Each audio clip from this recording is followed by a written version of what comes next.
Hello and welcome friends, welcome to the Jack study circle. जैसा कि हम लोग स्टेट आईसीएसई बोर्ड का साइमल्टेनियस इक्वेशंस वाला चैप्टर देख रहे थे। इसके हमने 4-5 वीडियोस बना लिए हैं। मेन प्रॉब्लम आ रही है वर्ड प्रॉब्लम्स में। मैं समझ सकता हूँ कि थोड़ा प्रॉब्लम आता ही है, क्योंकि वर्ड प्रॉब्लम से इक्वेशन बनाना ही एक ट्रिकी चीज़ है। अगर वो हमें समझ में आ जाए तो बाकी कोई खास प्रॉब्लम आएगी नहीं, क्योंकि इक्वेशंस आप बहुत इजीली सॉल्व कर सकते हैं by the substitution method, elimination method and cross multiplication method of course। तो ऑब्वियसली हम लोग स्टार्ट करेंगे 6F एक्सरसाइज से, और 6G को भी आज हम लेंगे। मेन क्वेश्चंस में लेने की कोशिश करता हूं ताकि आप उन इक्वेशंस को बना सकें और उसके बाद आप इसको खुद से ट्राई करें बाकी क्वेश्चंस को। फिर जो डाउट्स आएंगे हम लोग उसको भी डील कर लेंगे। अभी पेज नंबर 92 पर 6F एक्सरसाइज को हम लोग ले रहे हैं फिलहाल। 6F एक्सरसाइज में कुछ मेन क्वेश्चंस अगर हम देखें, जैसे कि क्वेश्चन नंबर 8 हम लोग देख सकते हैं। ऑब्वियसली हमारा ट्रेडिशन जैसा कि रहा है from the toughest to the easiest, तो टफ क्वेश्चंस को पहले डील करते हैं with the simple method. Question है 1250 persons, 1250 persons went to see a circus show. Each adult paid 75 rupees और each child paid 25 rupees for the admission ticket. Find the number of adults and number of children. तो adults कितने होंगे वो हमें निकालना है, children कितने होंगे वो हमें निकालना है। तो आपको सबसे पहले ये देखना है कि number of adults कितने हैं, let it be x, और number of children कितने हैं तो वो आप ले लो 5।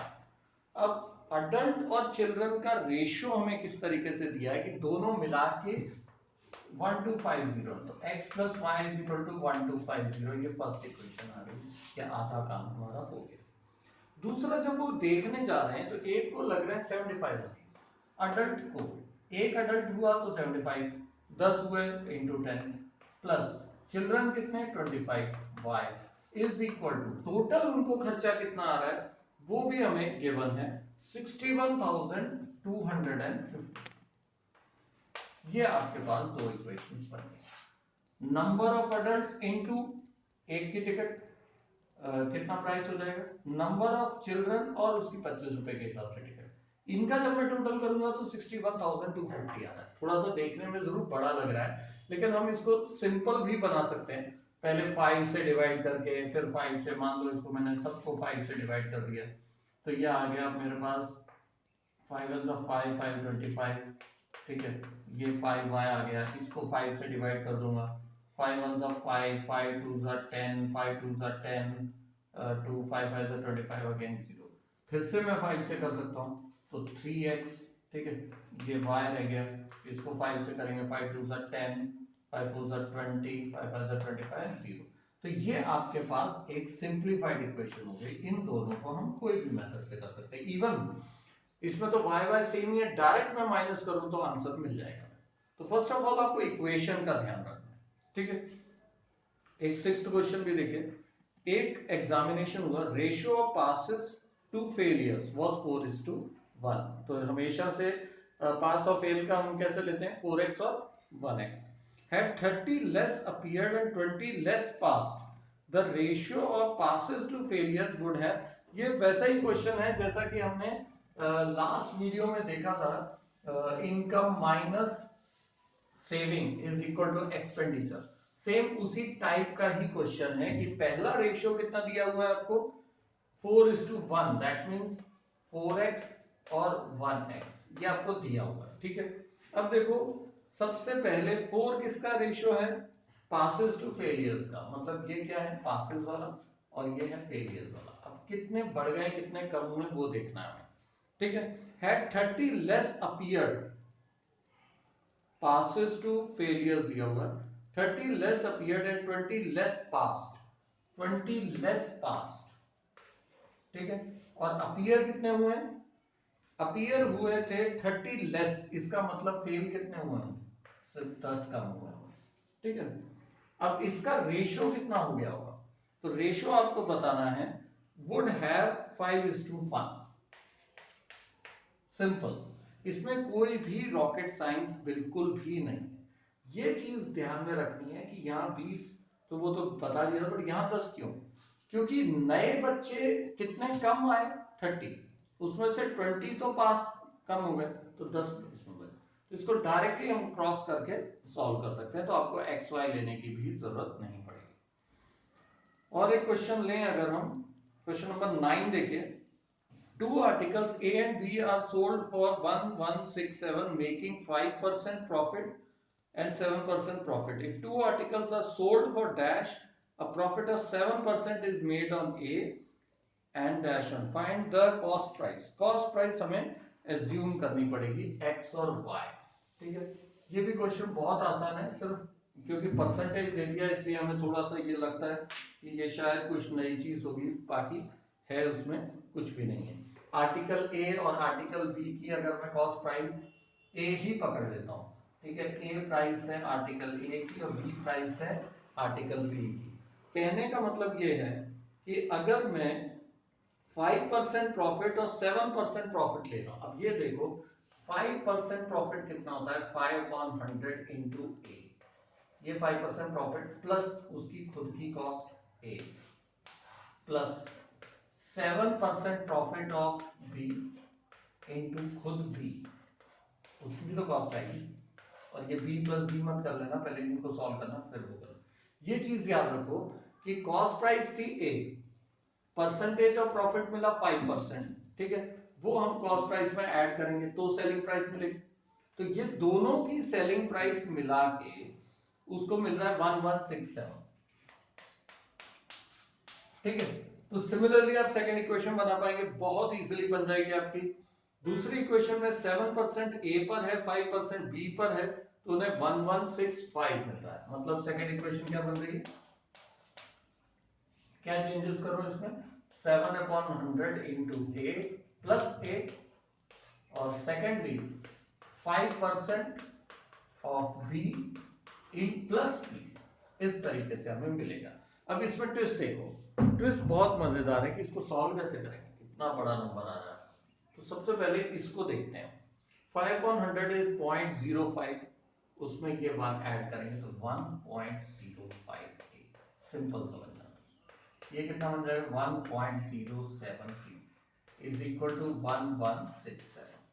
अब फिर वही प्रॉब्लम, पॉइंट के बाद कितने जीरो हैं, पॉइंट के बाद कितने डेसिमल हैं, 2 हैं, तो मैं 100 से मल्टीप्लाई करता हूं, 105a 107b is equal to 116700।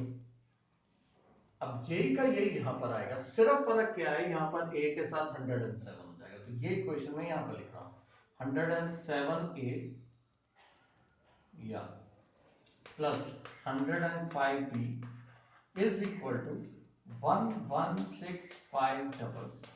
दो इक्वेशंस आ गई। अब ये इक्वेशन देखकर आपको याद आ रहा होगा, हमने एक मेथड किया था क्रैकजैक मेथड, एक बार दोनों का एडिशन, एक बार दोनों का सब्सट्रैक्शन, तो आपको सिंपल ये मिल जाती है इक्वेशन और वैल्यूज पुट करना। मेन ये चीज थी कि कॉस्ट प्राइस ए है, उसमें 5% प्रॉफिट, तो कभी भी cost price plus profit is equal to selling price होता है, ये याद रखना। Cost price plus profit is equal to selling price. तो ये सेलिंग प्राइस था ना टोटल, तो मैंने पहले इसका सेलिंग प्राइस निकाला, मैंने क्या किया, profit plus cost price is equal to selling price. तो इस तरीके से ये क्वेश्चन आपको सॉल्व करना है, ठीक है। तो इस एक्सरसाइज में और भी क्वेश्चंस ट्राई करके देखिए, जो नहीं आए वो प्लीज मेरे को क्वेश्चन नंबर या क्वेश्चन की फोटो खींच कर भी अगर आप व्हाट्सएप करेंगे तो मैं उस क्वेश्चन का आंसर आपको नेक्स्ट वीडियो में बता पाऊंगा। और अगर एक आध भी क्वेश्चन हुआ तो मैं डायरेक्टली आपको सॉल्व करके फोटो भेज दूंगा, आप उसको समझ सकते हैं। नेक्स्ट एक्सरसाइज भी लगभग एक जैसी है, 6G जो एक्सरसाइज है, इसमें भी लगभग वैसी ही चीजें हैं कि आपको दो कंडीशंस दी रहती हैं, उसके हिसाब से आपको फॉर्म करना है। 6G को भी अगर हम देखें तो वही हमारा पुराना जो मेथड है, from the toughest to the easiest, तो हम सबसे टफ क्वेश्चन ढूंढते हैं। क्वेश्चन नंबर 12 देखिए, 12th क्वेश्चन में क्या चीज, एरिया के बारे में बात हो रही है। Area of a rectangle get reduced by 9 square units if its length is reduced by 5 and breadth is increased by 3। तो वो क्या इंक्रीज क्या डिक्रीज हुआ, बात की बात है। पहले हम एक रेक्टेंगल बना लें, ठीक है, इसको मान लो आपके पास x है, ये y है, जिसका एरिया कितना हो जाता है एक्स वाई। ये बेसिक चीज है। अब वो कितना बड़ा है कितना कम हुआ है वो अब हम डिस्कस करेंगे। उसके अंदर area of the rectangle get reduced by 9 square units, मतलब एरिया कितना कम हो गया, 9 स्क्वायर यूनिट्स कम हो गया। कब? जब लेंथ इंटू ब्रेथ के साथ कुछ तो भी हुआ है। क्या हुआ है? If its length is reduced by 5, length is reduced by 5, area का तो लेंथ इनटू ब्रेथ, ये लेंथ कम कर दी, और ब्रेथ के साथ क्या हुआ, breadth is increased by 3, breadth is breadth है x is increased by, breadth is increased by 3 units. अब मैं सेकंड इक्वेशन नहीं बनाऊंगा, मैं आपको सिर्फ फर्स्ट इक्वेशन ही बताऊंगा, सेकंड आप सेम टू सेम सॉल्व करेंगे।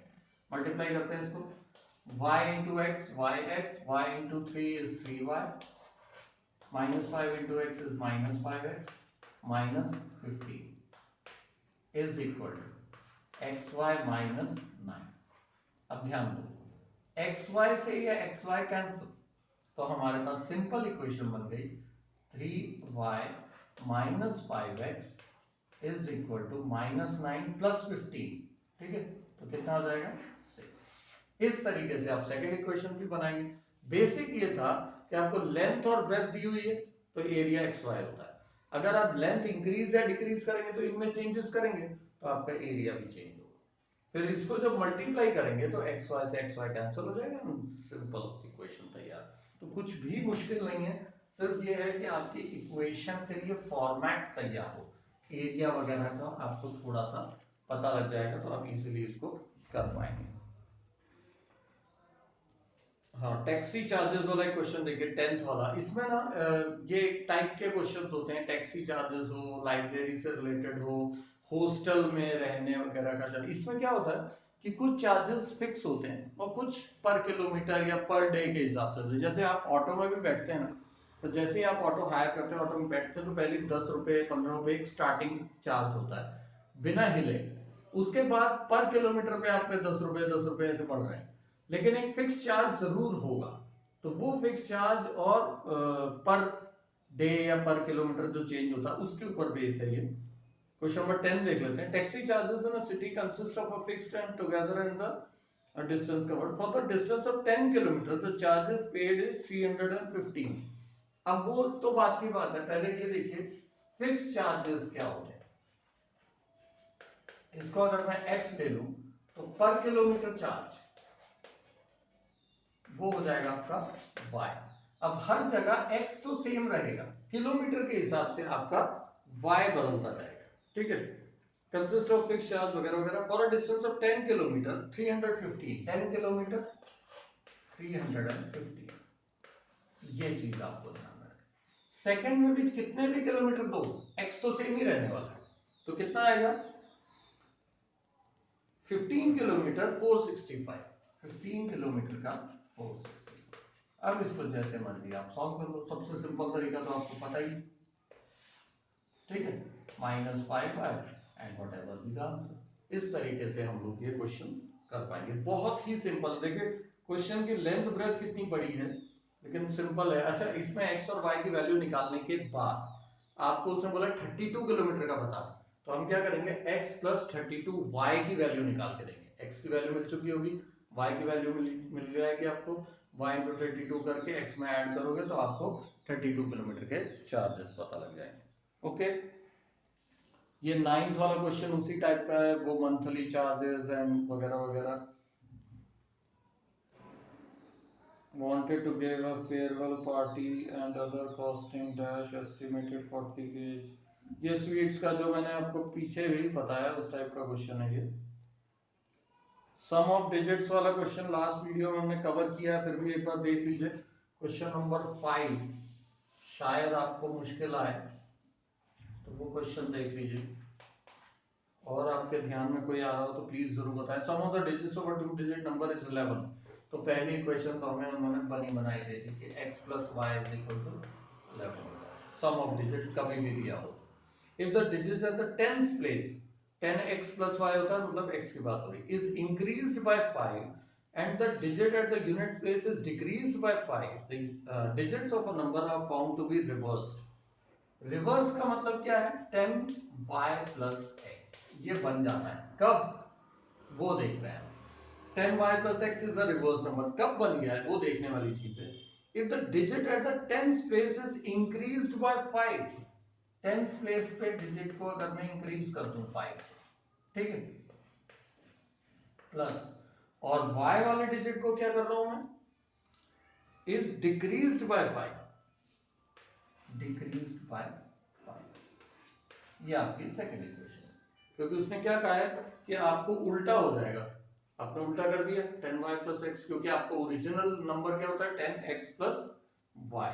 तो इस तरीके से आपके पास दो इक्वेशन बन जाएंगे, आपको ओरिजिनल नंबर निकाल देना है।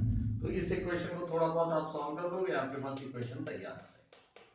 10x plus 50 plus y minus 5।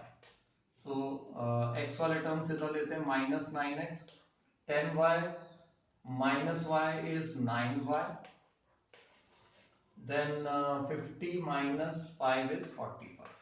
तो सबको 9 से माइनस 9 से इनफैक्ट डिवाइड कर देते हैं, तो ये आपके पास आएगा -5। ये एक इक्वेशन और एक इक्वेशन आपके पास रेडी, जैसे मर्जी सॉल्व कर लो। तो इन क्वेश्चंस को ट्राई करके देखिए, जो भी आपको डाउट्स आए प्लीज बताइए, खासकर 6F और 6G एक्सरसाइज में से इवन सॉल्व एग्जांपल्स में भी देखिए। अगर आपको डाउट्स आ रहे हैं तो प्लीज मेरे को स्पेसिफिक बताइए डाउट, तो वो क्वेश्चंस हम लोग नेक्स्ट वीडियो में एक फाइनल वीडियो लेंगे इसका, पीछे के ये भी रिवाइज कर लेंगे अपन मेथड्स भी और वर्ड प्रॉब्लम भी। Thank you. मेरा नंबर याद रखिए 8087479204। Thank you.